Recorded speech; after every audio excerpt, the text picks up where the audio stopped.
Welcome to the Republican Professor. I'm your host, Dr. Lucas J. Mather. Today is Wednesday, 11 March 2026 years after Jesus. Like I said, it is a Wednesday. We're back in the TRP backstory, which you don't need the TRP because T in TRP stands for the. It's like ISBN number. The N stands for number. You don't need to say ISBN number. TRP backstory. In Illiberal Education, The Politics of Race and Sex on Campus by Dinesh D'Souza, published by Free Press 1991. We're taking a look at this discussion of what Dinesh was seeing in the 1980s and in the early 1990s. I read this in high school. It was one of the very first deep dives I did in college stuff. Basically the democratic plantations that we call college, the great inflation plantations. Higher education is a Democrat indoctrination, grade inflation plantation at taxpayer expense. And it was well documented here, and it's, of course, only gotten worse. But it's important to go through this history. I read this in high school. I bought the book with my paper route money at Summit Ministries in Manitou Springs, Colorado. It would probably have been in July of 1991. And the editorial came out some point in my school newspaper, the Chatfield Charter, my junior year. And we're in chapter two. We've discussed chapter one. We're going to do a fair use and make a transformative reading of this material. We'd like to thank Dinesh D'Souza for writing it. We'd like to thank Free Press for making it available. It's blurbed on the back by a lot of big shots. For example, Tom Wolfe, the famous novelist. Bonfire of the Vanities. I just read that. I just read that last year. I think it was last year. This is a bold and controversial work by one of the true, fearlessly iconoclastic writers around, as opposed to the fake, aka fashionable iconoclasts who abound. Tom Wolfe, Bonfire of the Vanities. Yeah. Hi. Uh, Eugene Genovese. Wow. Uh, Blurbed it. Robert H. Bork blurbed it. We're talking about him on the podcast, and so on and so forth. Dinesh D'Souza at the time was a former White House domestic policy analyst and a research fellow at the American Enterprise Institute. He's since become a filmmaker. I'd highly recommend you check out his films. And so it's an honor to interact with him in this way. This is very rich stuff. I'm trying to keep it alive. Go out and get your copy today. Illiberal Education, The Politics of Race and Sex on Campus by Dinesh D'Souza. Get a physical copy, have it on your bookshelf. Chapter 2 is called More Equal Than Others, Admissions Policy at Berkeley, which is named after the famous philosopher Berkeley. But if you go to Berkeley and study modern philosophy, taking a class on Berkeley, they're going to pronounce it Barkley at Berkeley.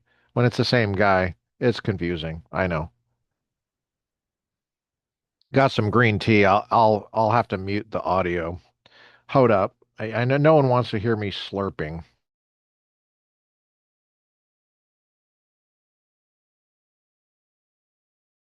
All right.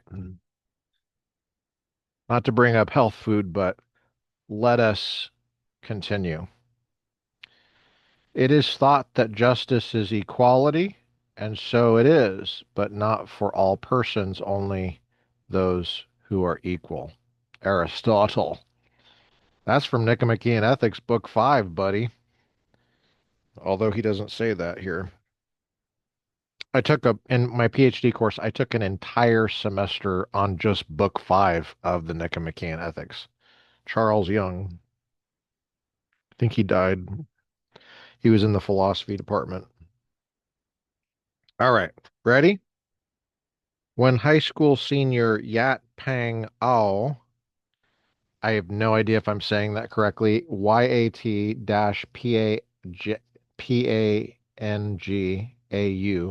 received his rejection letter from the University of California at Berkeley in 1987.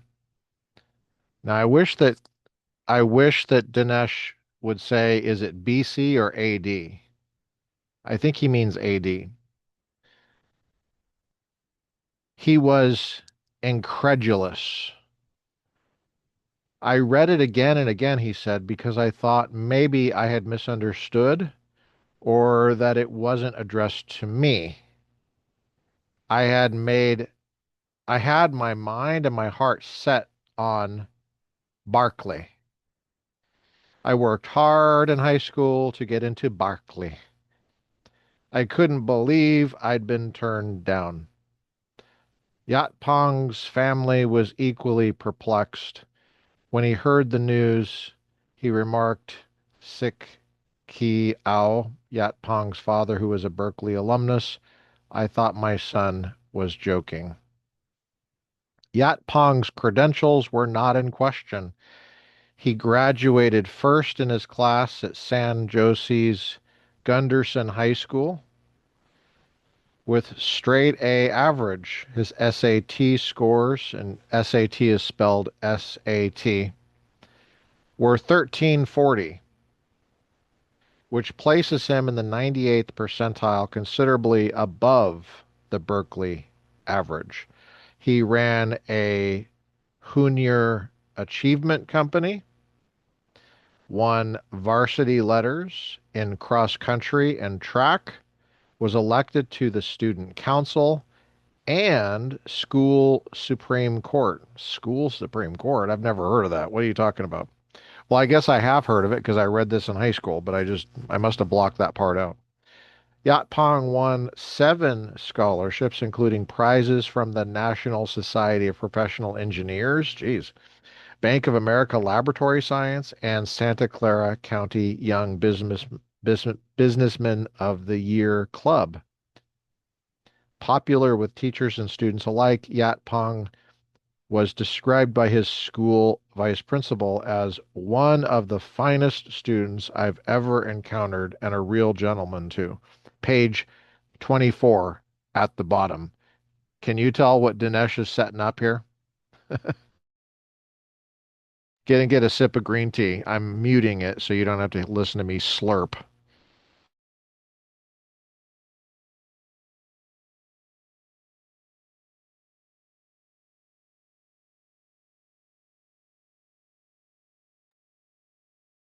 Page 25 at the top. At first, Yat Pong thought that Berkeley would not admit him because the university admission standards were too high.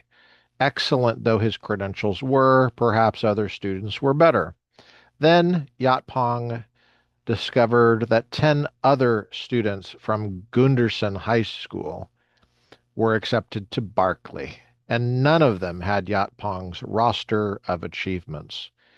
We knew of other students with lower test scores and grades who were admitted, Sik Ki Ao told the Los Angeles Times Magazine. Against their inclinations, the Ao family, it's spelled A-U. I really don't know how to say it. I'm sorry. Sometimes I make little funny things with pronunciation, like I just said San Jose instead of San Jose, and I said Junior Achievement Company instead of Junior Achievement Company. Yes, I am joking when I do that, but here I actually don't know how to say it. I'm not sure. Okay, it says immigrants from Hong Kong.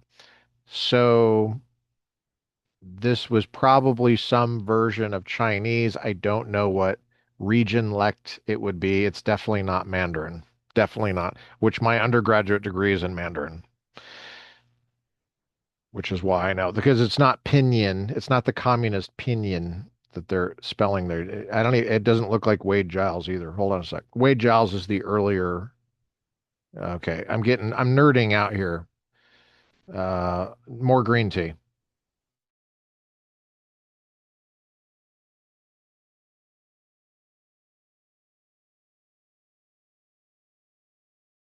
I guess I should say something about pinyin and Wade Giles really quick.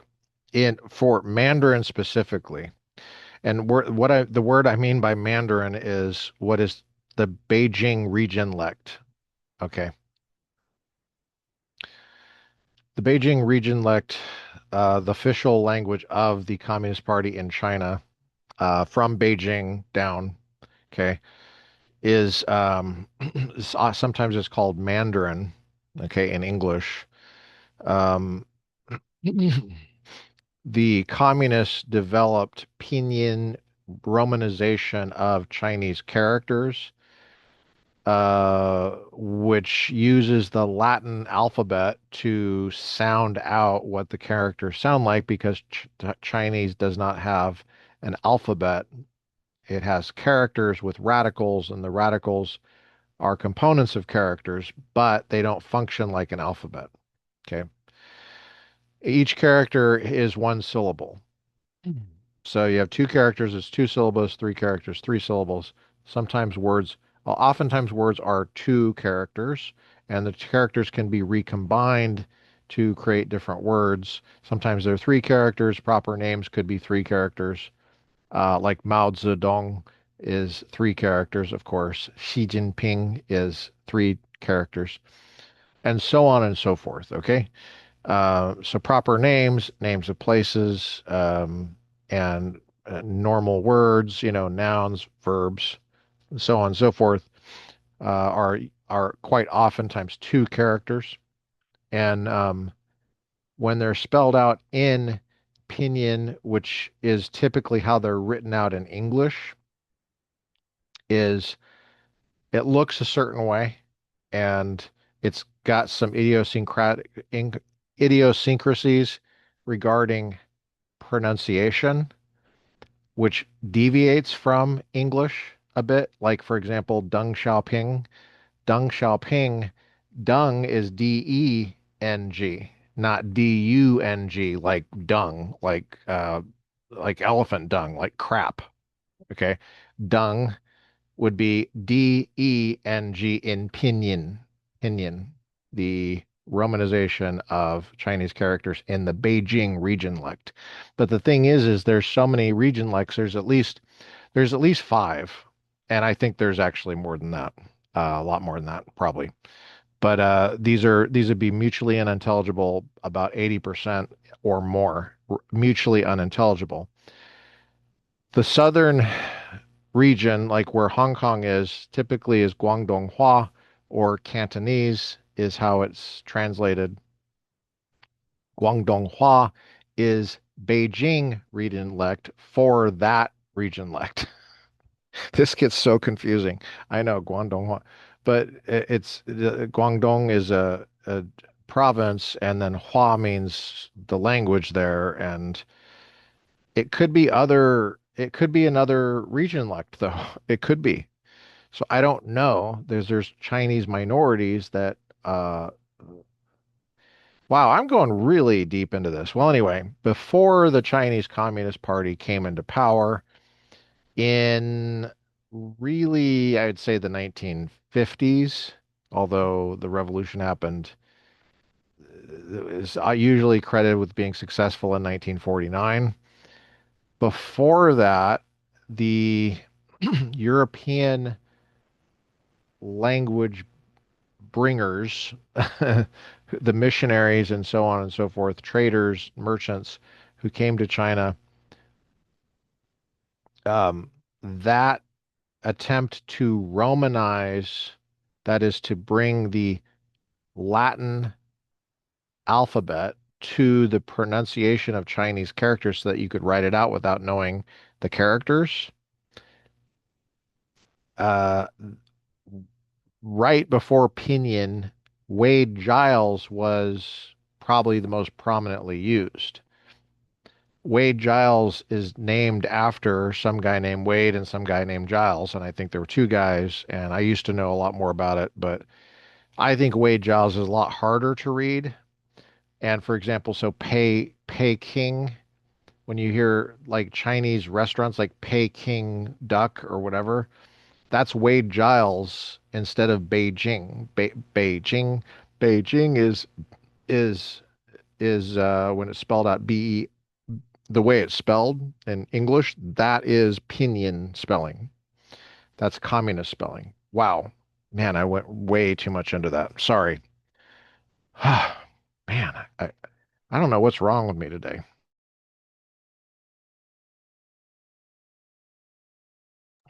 Anyway, I think I might be a little bit bummed that one of my buddies lost his election yesterday. Um, had somebody that came on the podcast, and he was running for state rep in New Hampshire, and he won the primary, Republican primary. It was a special election, but he lost, which means the Democrat won. So I'm a little bummed. I'm sorry. I'm a little bit low today, but I was really hoping for him. Maybe he'll come back and beat that person in the next election. Who knows? I hope he doesn't give up. I know it's hard. Let's continue here. Page 25 with this family, Sick Key Ao told the Los Angeles Times. Now, against their inclinations, the Ao family began to suspect discrimination. As immigrants from Hong Kong, Yat Pong's mother, Mandy, said, "We've felt discrimination before, but I really hate to see it affecting education. Education is special. Every child should have an equal chance." Although Yat Pong was easily accepted to other schools, Sik Ki Ao decided to protest his rejection at Berkeley, in part to discover what was going on in the admissions office. Good for him. The Berkeley admissions office, however, refused Yat Pong's appeal on the ground that Yat Pong, Yat Pong did not deserve acceptance. He was good, but not good enough. This was manifestly untrue since Yat Pong's academic performance rated considerably higher than the Berkeley median. In other words, he scored better than at least 50% of Berkeley freshmen. Sik Ki Ao decided to raise a public furor.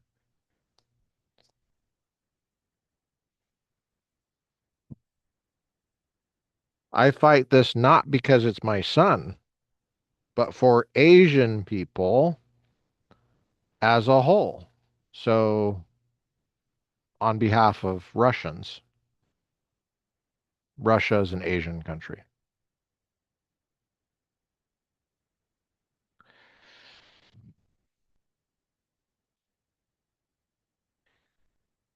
The Ows discovered that Berkeley regarded Yat Pong as insufficiently prepared for an Asian. If Yat Pong were white and Dinesh, I'm going to say so-called white. That's me. That I told you it was a transformative reading. I'm bringing a different perspective. I've never seen a white person. I've seen a white shirt. It's usually in contrast to whoever's skin it is. I've never seen a white person. So I'm going to say so-called white. That's me. Okay. Bringing my view to bear here. If Yat Pong were so-called white, I'm inserting so-called, or black, I'm going to say so-called black. I've never seen a black person either. So-called black or Hispanic, his admission to Berkeley would apparently have been assured. What are you trying to say? What are you trying to say? In other words, Yat Pong's rejection at Berkeley did not seem accidental. Rather, it appeared to result from a conscious plan by the university to treat applicants differently based on their ethnic group. What do you want to bet? They're all Democrats over there in Berkeley. What do you want to bet? What do you want to bet? More green tea.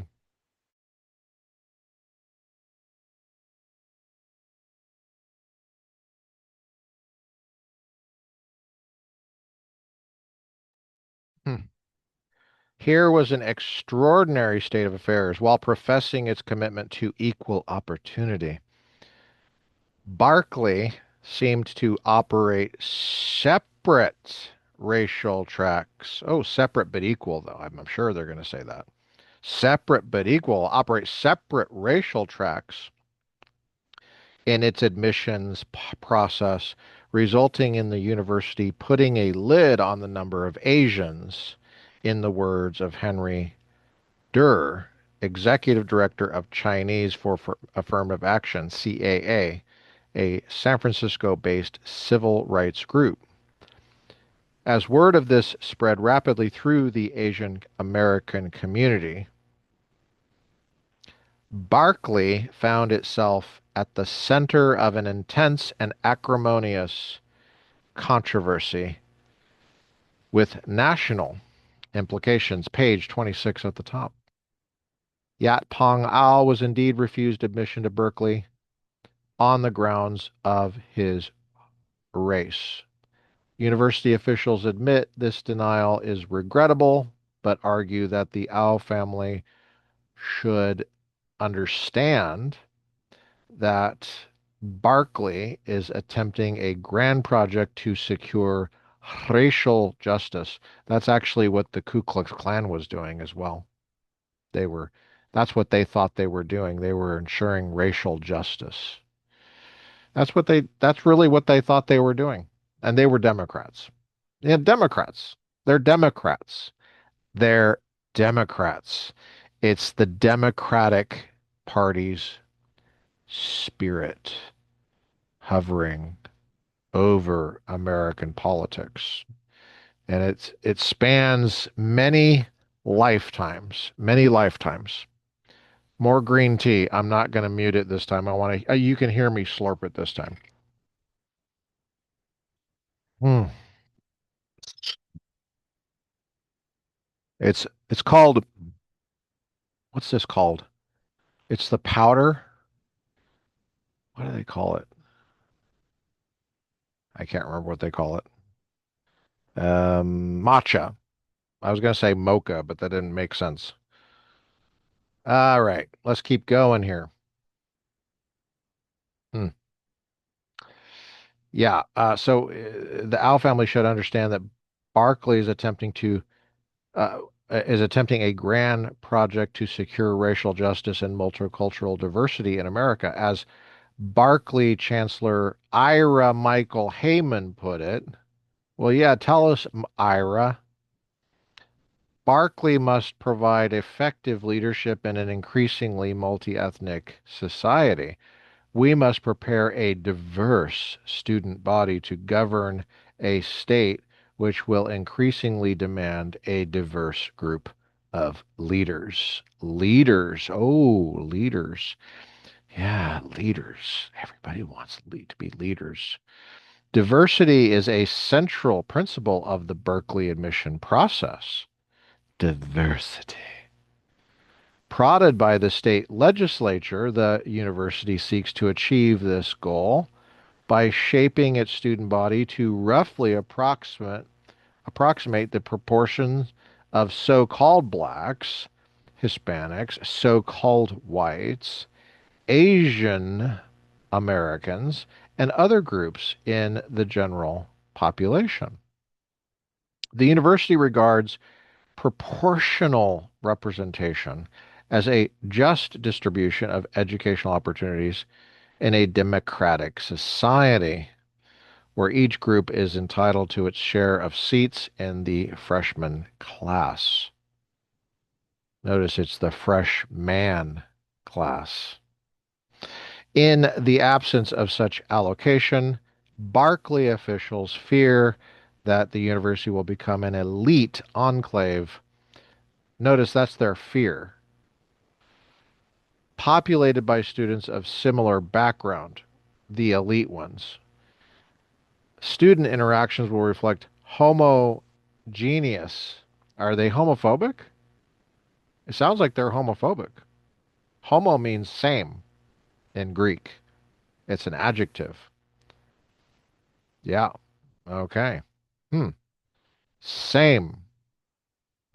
Student interactions will reflect homogeneous or monolithic perspectives. I guess they're monophobes too. And both the university, doesn't uni mean mono though? I mean, think about it. Uni, both the university and society will be deprived of the richness and growth that come from a variety of races and experiences. Do these people not go to the grocery store? I mean, what are you saying about Berkeley? I mean, is there like are these kids not allowed to leave the campus and like just walk across the street? I Okay, all right. The problem at Berkeley, as at any selective university, is that admission policies have in the past been based on principles of merit or achievement. That's the problem that he's saying. Universities generally attach primary importance to such indices of academic preparation as grade point averages and test scores, although most weigh extracurricular activities such as sports, arts, and music, work experience, and community service. Berkeley discovered, however, that under these conventional measurements, racial groups fared very differently, with Asians typically scoring the highest, so-called whites in the middle, and so-called blacks and Hispanics markedly lower. Again, we're in Illiberal Education, The Politics of Race and Sex on Campus by Dinesh D'Souza. It's a fantastic read. Go out and get your copy today. We're in chapter 2 called More Equal Than Others, Admission Policy at Berkeley. We're on page 26. Go out and get a copy, a physical copy, and follow along. The problem at Berkeley, as at any selective university, I already read that paragraph. In short, Berkeley found the principle of merit admissions in sharp conflict with that of proportional representation or diversity. Chancellor Hyman, that is an unfortunate last name, argued that the reason for this discrepancy was racial discrimination against underrepresented groups. There's that underrepresented group thing again. Underrepresented. Yeah, individuals don't represent groups. They present themselves on campus for education, to be educated. That is the entire point. That's what they missed. It's not Congress. It's not Congress, people. Go to the library, do your homework, try to take care of yourself, get some good sleep, pay attention, take notes, don't goof off too much. Just, come on. But no, they have to make it like Congress. It's not Congress. No one voted for these kids for anything, let alone to represent a racial or ethnic group. Give me a break.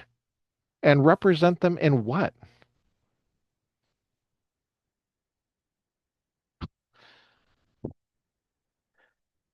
People are so confused. Higher education at all levels can simply cannot wait until social processes in our society allow all groups to start life with the same advantages and to achieve it at the same rate. Sounds like communism.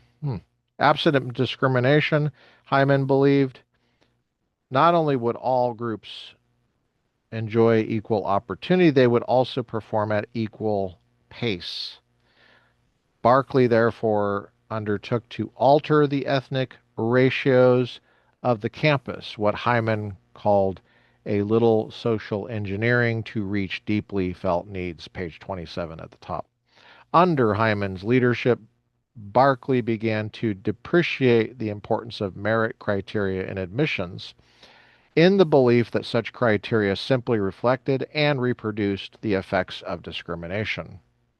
In an effort to equalize racial representation on campus, see how they're obsessed with race. It's exactly what the Klan was obsessed by. Same political party too, same, but they're both Democrats. Same same spirit, same religious spirit, I would say. Um, Berkeley would continue to use merit criteria, but only to measure differences in academic preparation within groups. Thus, Berkeley would accept stronger Asian applicants over weaker ones, or stronger so-called black applicants. I'm adding so-called over weaker ones, but across racial lines, the principle would be modified. See, these are separate but equal. It's totally separate but equal considerations at the group level. Wow, it's amazing. Thus, Berkeley would accept stronger Asian. Okay, um, but across racial lines, the principle would be modified. Berkeley might well accept academically weak so-called black students over better qualified Asians. There you go. There you go. The result was an aggressive minority preferential treatment program at Berkeley, but not all minorities would benefit. Some would be more equal than others. Well, there you go. Stick that on a coffee mug, stick that in your calendar. That is the quote of the day. There you go. Minorities such as Chinese Americans and Japanese Americans were considered overrepresented.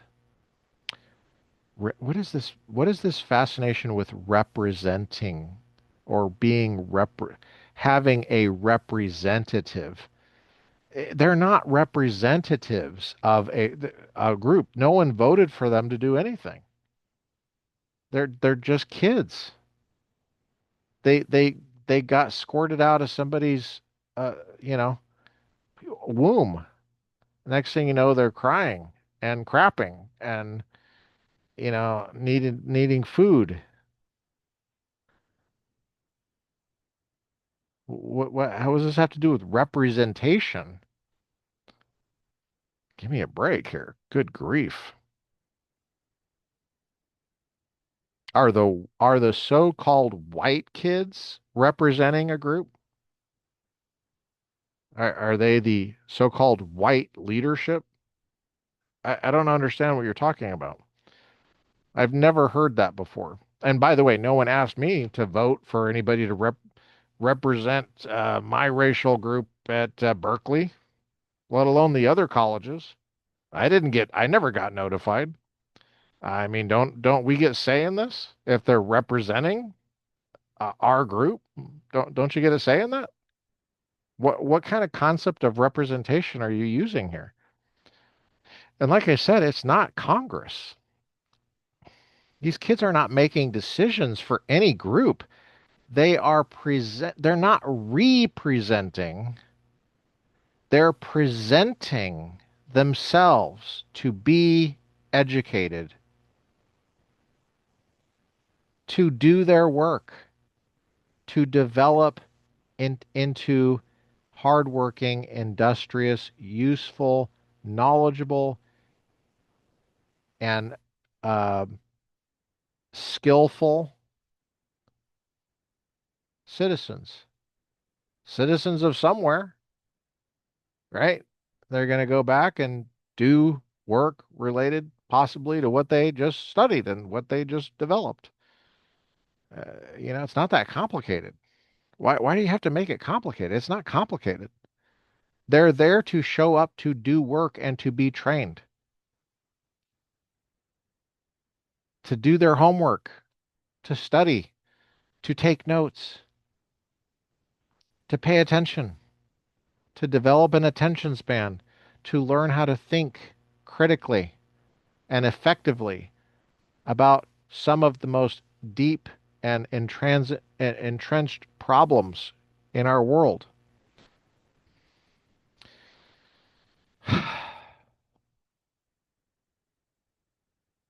It's like a game to these people. It's not a game. Education is not a game, and it's not Congress. It's just education. Maybe that's the issue. It's boring to them. Well, yeah, it's boring. Learning how to solve problems is boring. Sure, it does take some discipline. Yeah, and that's hard sometimes. That's why these problems exist, is because they're hard. And other people don't want to fix them because they're hard and it sucks, but it's still important. Not everything is glittery and fun, and it's definitely not Congress. These kids are not representing anybody. They're presenting themselves. They're not even representing themselves. They're not representing themselves. They're not representing themselves. They are presenting themselves to be educated. That's it. And they do so as individuals. Yeah, right. The brain is over here. It's in this skull. It's in that particular skull. They have a mind, they have a soul. It's theirs. It's nobody else's name on that transcript. It's definitely not a racial group on the transcript. It's not a racial group taking the exam. It's that person studying or not studying, learning or not learning, paying attention or not paying attention, taking notes or not taking notes, goofing off or not goofing off, taking it seriously or not taking it seriously, going to office hours and learning soft skills of interpersonal interaction with the professor, with fellow students, or not. It's not really that complicated. It's not any more complicated than that. And they, not me, they have lost sight of it with disastrous results.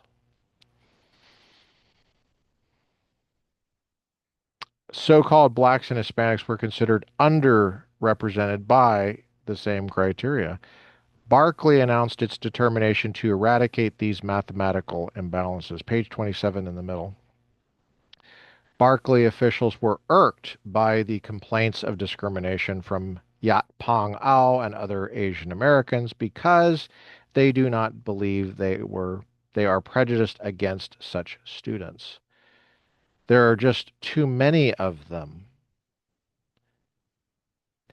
In a 1986 interview with the San Diego Union, David Gardner, president of the 9-college UC system, UC is spelled UC, worried that over-representation. Now, I'm hoping that you barf in your mouth every single time you hear this term under-representation or over-representation, even the word representation at all in the educational context. I'm hoping you're barfing your salad or whatever you had is like basically half in your mouth and you're like it's like caught in your throat and you got those stomach juices, tearing at your esophagus and you're gagging. I'm hoping. If that happens as a result of this series on the Republican Professor podcast, I feel like I've done my job.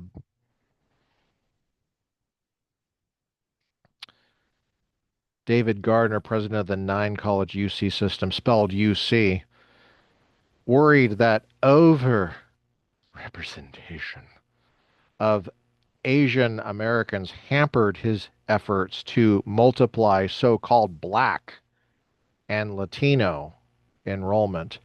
An internal Berkeley memo prepared in 1984, not a bad year for that memo, expressed concern that Asian Americans were exceeding their allocated representation.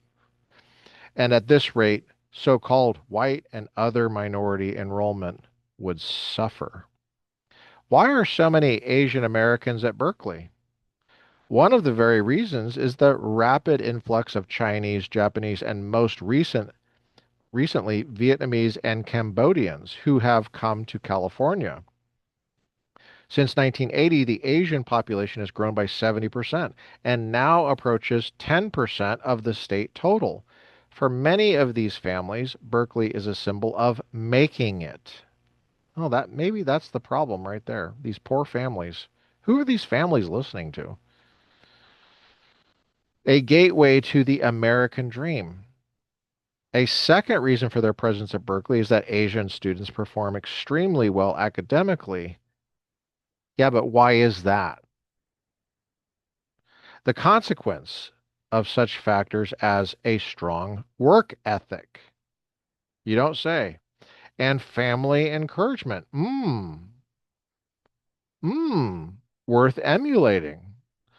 More than so-called white, so-called black, and Hispanic high school graduates, Asian American applicants have proved equal to Berkeley's competitive standards. The number of Asian students at Berkeley climbed from 5.2% in 1966 to 26.2% in 1988. Although Asian Americans might view this as an occasion for pride, for Berkeley's admissions office, it proved an embarrassment. They're embarrassed. Wow. Because Asians were taking seats they had intended for other groups. This situation has given rise to the stereotype.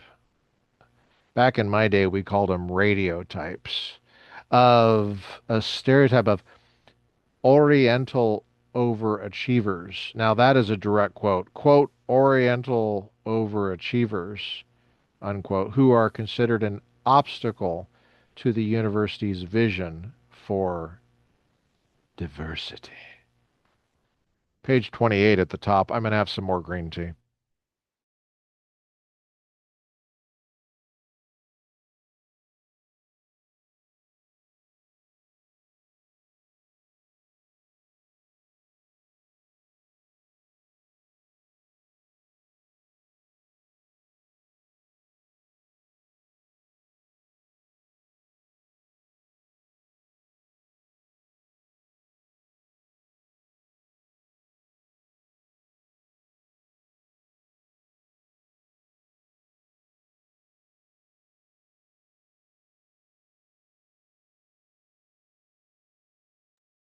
I hope you're interested in this stuff because it's interested in you.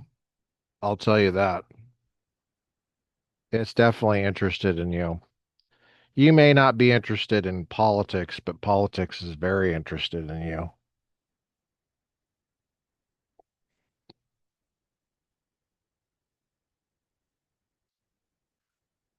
Ask me how I know. Berkeley first tried to refashion its ethnic ratios through an affirmative action campaign aimed at largely so-called black and Hispanic. I almost thought it said large black. I was thinking like talking about football. What are you talking about? What's going on here? A campaign aimed at largely, see these LYs at the end of an adverb, very important. Largely so-called black and Hispanic schools in California by increasing the applicant pools of these certified minorities. The admissions office hoped to correct the ethnic imbalance in the student body. But Berkeley could not seem to find sufficient numbers of so-called black and Latino applicants who could meet the university's stringent admission standards. As a result, Berkeley officials say, Chancellor Hyman insisted that admission standards be revised for minority students to increase their enrollment. Page 28 in the middle of Illiberal Education, the Politics of Race and Sex on Campus by Dinesh D'Souza. Go out and get your copy today. Thank you, Free Press, for making it available. Thank you Dinesh D'Souza for writing it. A former law clerk for Earl Warren, Hyman, Hyman apparently shared the former Chief Justice's progressive beliefs. Quote, he is a deep and sincere believer in equality of results, unquote, remarks Aaron Wodowski, a former dean of Berkeley's Graduate School of Public Policy who has taught there for more than 25 years. In any event, Berkeley's program of affirmative action went from one of recruiting qualified so-called Black and Hispanic applicants to lowering admission standards in order to raise their representation in each freshman class. Since Berkeley's faculty could not be expected to protest the dilution of the intellectual quality of the student body. Sorry, I screwed that one up. Sorry about that. Berkeley faculty in the 1980s, I apologize to you. Since Berkeley's faculty could be expected to protest the dilution of intellectual quality of the student body, Hyman called for rapid implementation of preferential treatment so that by the time the faculty committees took up the issue, he would have achieved proportional representation or something close to it. Quote, the chancellor knew that he had to move fast because he would be checked by the Senate in time, unquote, remarks Berkeley political science professor William Muir, a member of the Senate, which has administrative authority over university decisions affecting the composition of the faculty, the student body, and the curriculum. Together with high Asian American enrollment, Berkeley's preferential treatment program brought about the desired transformation of the student population that was, as late as the 1960s, 90% so-called white. Thus, while Berkeley admitted 285 students on affirmative action in 1975, the number of affirmative action acceptances rose to 728 in 1986. In 1987, 1988, Berkeley announced that it had achieved multiracial parity. So-called Black and Hispanic students were now equal to their share in the general population. This much desired goal of proportional representation, however, required qualification. For so-called white students themselves were now underrepresented. This underrepresentation continued the next year, so that in the fall of 1989, the number of so-called white students admitted to Berkeley dropped sharply to just 1/3 of the freshman class. Whites were now a bona fide minority at Berkeley, so-called whites. The university had expected the demands of the proportionalists. The university had exceeded the demands of the proportionalists, boasted Vice Chancellor Roderick Park. As a force for social change, he added, Berkeley has a bellwether role. Page 29 at the top. Thanks for doing this, Dinesh. Dinesh, you've done us a huge solid, man. You want to see what Dinesh looks like? And then see if you can tell who he represents in the language of the Berkeley admissions officers. There's a picture of Dinesh.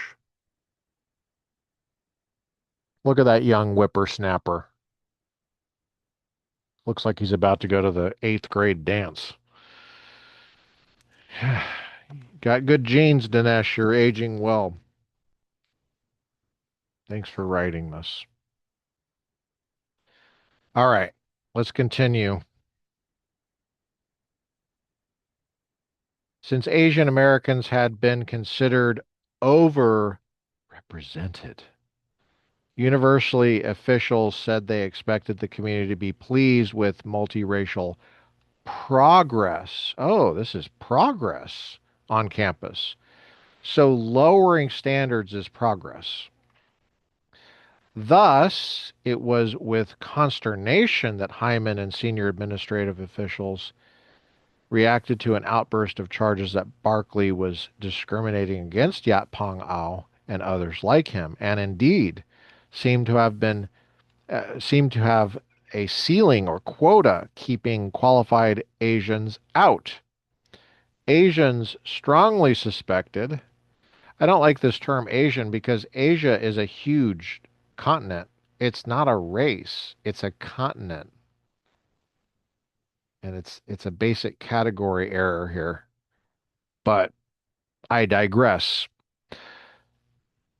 Asians strongly suspected, as Chinese activist Henry Durr charged, that these students had to demonstrate much higher academic standard than any other racial group to gain acceptance. Quote, as soon as the percentages of Asian, again, there's that language. Are you talking about Lebanese? What are you talking about? Turkish? Are you Russian? Siberian? You know, what are you talking about? Hello? Anyway, I'm just, yeah, it's like they're spreading it out like peanut butter. Can you be a little bit more specific? Like Asia is like seriously like half the globe almost, and it's a huge continent, you know. Anyway, let's keep going here. Um, yeah, these students had to demonstrate much higher academic standards than any other racial group to gain acceptance. As soon as the percentages of Asian students began reaching double digits, remarked Lin Chi Wong, and I don't know, sorry, this is Wade Giles for sure. Well, maybe it's the dash is messing me up there. There's no dashes in Pinyin. Okay, it could be Lin Chur Wong, but I doubt it. Ling Chur Wong. I think they mean CHI to mean Chi, which is not Pinyin. CHI would be Chur in Pinyin. That's a Beijing retroflex. Anyway, Ling Chi Wong is what I think. I think it's the Wade Giles. I don't think it's a Pinyin. Ling Chur Wong, Ling Chi Wong. All right. Well, I'm not really sure. And sometimes it's Wang. People say Wang, but in Pinyin it's Wong. So I don't know how to say it because it doesn't give me the I don't know how I don't even know what region lect it is for God's sake. So I'm just going to say Wang. I think that the Wade Giles people will say that maybe. I don't know. Do Wade Giles say Wang? I don't know. Anyway, I'm going too deep on this. I'm sorry. As soon as the percentages of Asian students began reaching double digits, remarked Ling Chi Wang or Ling Chur Wang, no idea, professor of ethnic studies at Berkeley. Suddenly a red light went on. Since then, Asian American admission rates had either stabilized or declined. What many Asians saw, in short, was an unjust irony. Affirmative action quotas established to increase the number of so-called blacks and Hispanics at Berkeley now seem to be restricting the number of Asian Americans at Berkeley. Hmm. A preferential treatment program instituted to help minorities appeared to be hurting a minority group which could scarcely be blamed for the past injuries and deprivations inflicted on indigenous American minorities, such as so-called blacks. Quotas, which were intended as instruments of inclusion, now seem to function as instruments of exclusion. Page 29 at the bottom. These charges have been echoed at Harvard and the University of California at Los Angeles, both recently investigated by the Department of Education for practicing illegal discrimination against Asian Americans. Stanford, Brown, and other selective colleges which attract Asians have also faced criticism for imposing upper limit quotas. At Berkeley, when the number of Asian Americans declined by 272 from 1983 to 1984, a 20% drop in 1 year, Asian community leaders established a task force made up of followers. Because if you're a leader, by definition, you have followers, right? Headed by two local judges, Lillian Singh and Ken Kawachi. Kawachi. Don't know how to say that. Kawachi. I'm going to go with Kawachi, okay? Kawaichi.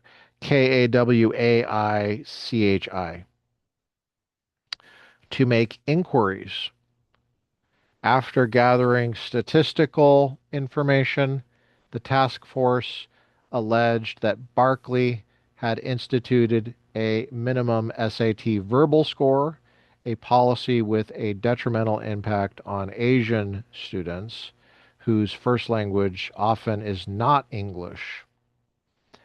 Local media rallied to the cause of the Asian community, demanding that Berkeley account for its admission practices.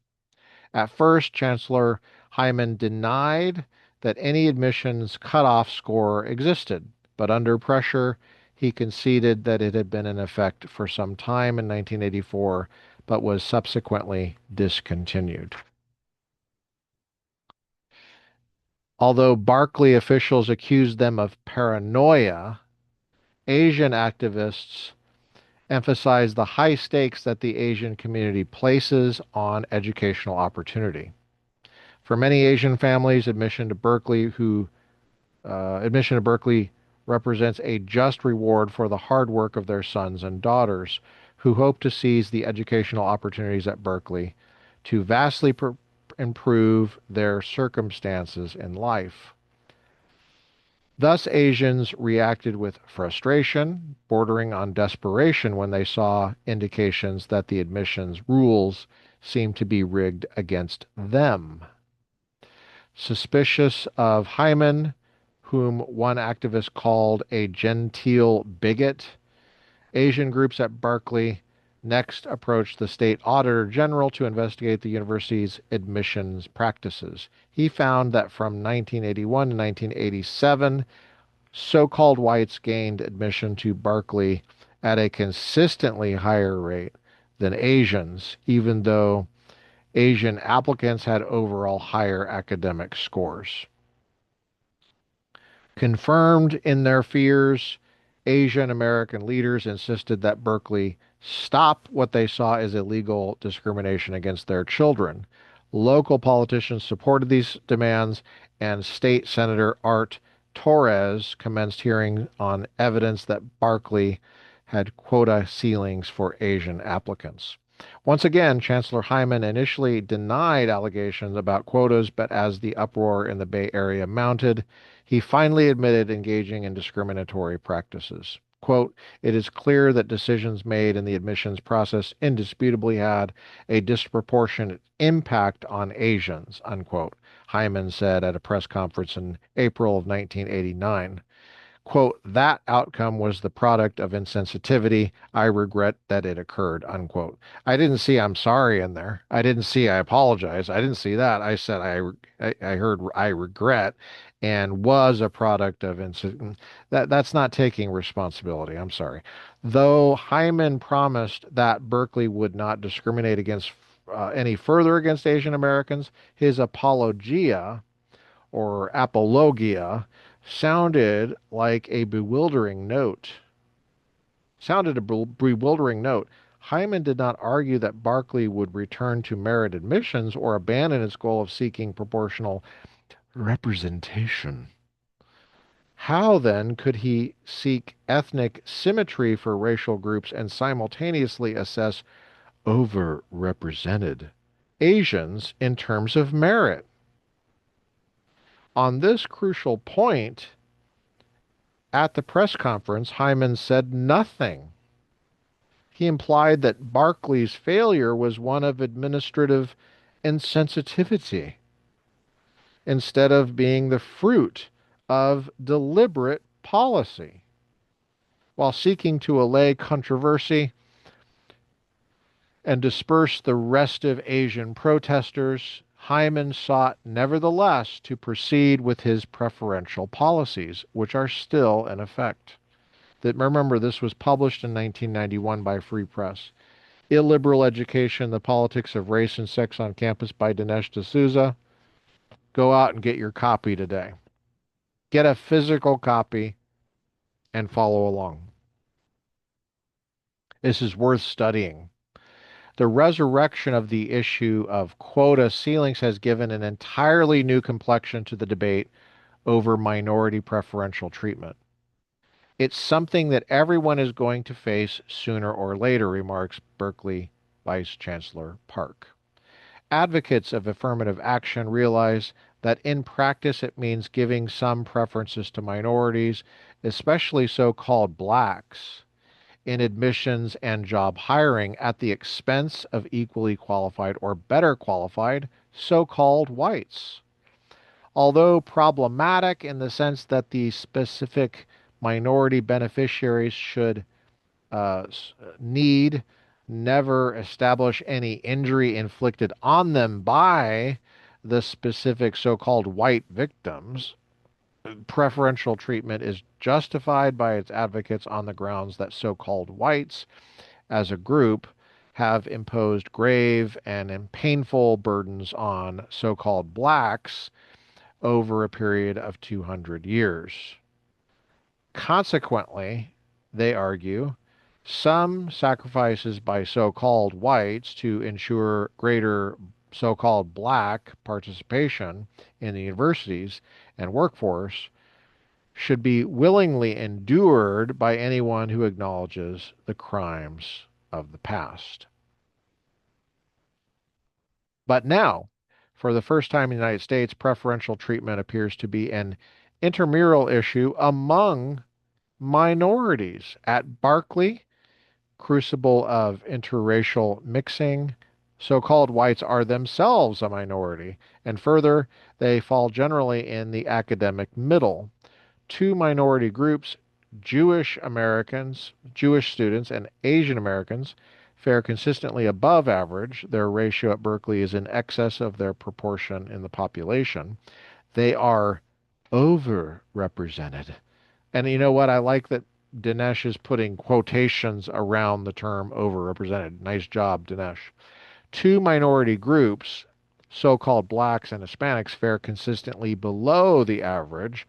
Their ratio at Berkeley is said to be lower than in the population. They are underrepresented.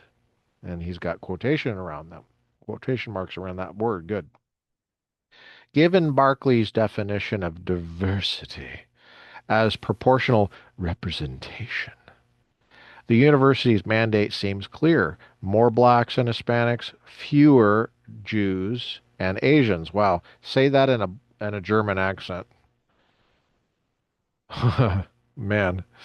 Okay. It is mathematically impossible to achieve ethnic proportionality without decreasing overrepresented groups. In the zero-sum game of admissions to highly competitive colleges like Berkeley, affirmative action gains by some minorities seem to require affirmative action losses for others. Quote, the risk was there from the outset, observes Berkeley professor Stephen Barnett, who has served on university admission committees. Continuing the quote, proportional representation leads inexorably to quotas, both of inclusion and exclusion. And the term quota, of course, suggests both a minimum and a maximum, a floor as well as a ceiling. This problem has been compounded by the fact that the pool of applicants to America's better universities, such as Berkeley, has become very large, and the rate of increase in applications far exceeds the rate of increase in Berkeley's freshman class size. Similarly, at the nation's most selective schools, including those of the Ivy League, admission slots are both scarce and highly coveted because applicant totals are several times larger than the available number of seats. Given what a Berkeley admissions study calls the obdurate reality of large-scale differences in patterns of academic performance among California's various racial and ethnic groups, the university faces the challenge of justifying preferential treatment policies which deny admission on racial grounds to the best qualified students who apply. That's well said right there. That's well said. The situation is getting more, not less, complicated. We've got a little bit left to go and they'll be done. According to a study by the California Institute of Technology, around the year 2000, wow, that's really way in the future, the state will be less than 50% so-called white, with the other 50% divided roughly equally between so-called blacks, Hispanics, and Asians, with four sizable ethnic groups. How is Asian an ethnic group? I still have not figured that out. And black, so-called black is the way somebody looks. Why is that an ethnicity? No one's explaining this to me. You just have to shut up and, you go along with it, right? It's whatever they say. And who's they? No one knows. With four sizable ethnic groups, each with very different backgrounds and histories of persecution and progress. How is Berkeley, and by the way, who elected Berkeley to be in the middle of all this crap? Come on. How is Berkeley going to arbitrate among the claims from all sides? In what way can these disparate groups be fairly treated in the admissions process so that Berkeley can establish an academic community based on equality and justice? Perhaps for the first time, many at Berkeley are axing whether preferential treatment is a means or an obstacle to this goal. All right, TRP episode 11 March 2026, years after Jesus, is in the can. I think that this is very interesting material. Now, this chapter goes on to page 58. We're only on page 32.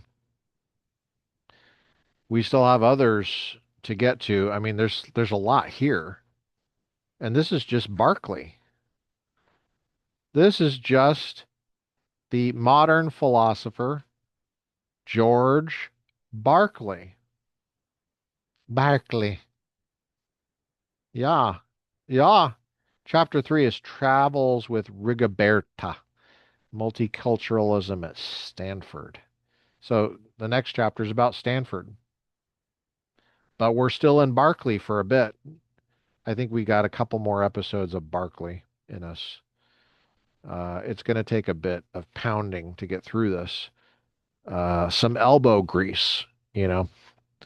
I think it's gonna be tough getting through this. I think we're gonna have to push through pretty hard, and you're gonna have to work on not barfing all over yourself to get through this material. Remember, higher education is a Democrat indoctrination, grade inflation plantation, at taxpayer expense. And if you can't see the problem with that, maybe you're blind, or maybe you're evil. Illiberal education, the politics of race and sex on campus, is available for purchase somewhere. It's probably in your local used book dealer. Support your local used book dealer. You can get a copy online for sure. I highly recommend this volume. I highly recommend anything that Dinesh D'Souza does. Follow him on social media. There's a picture of him. Look at that whippersnapper. Look at that guy. Yeah. Thanks, Dinesh, for writing this. Thank you, Free Press, for making it available. Go out and get a copy today. Follow along. Get a physical copy. Take notes with a pencil. Don't do it with pen because you're not going to like your notes in 20 years. You're going to want to erase some of them. Pencil is always better. Take light notes, and it keeps you sane as you go through this. I've been your host, Dr. Lucas J. Mather. This is the Republican Professor Podcast, 11 March 2026. It's a Wednesday. God bless you guys. We'll see you next time.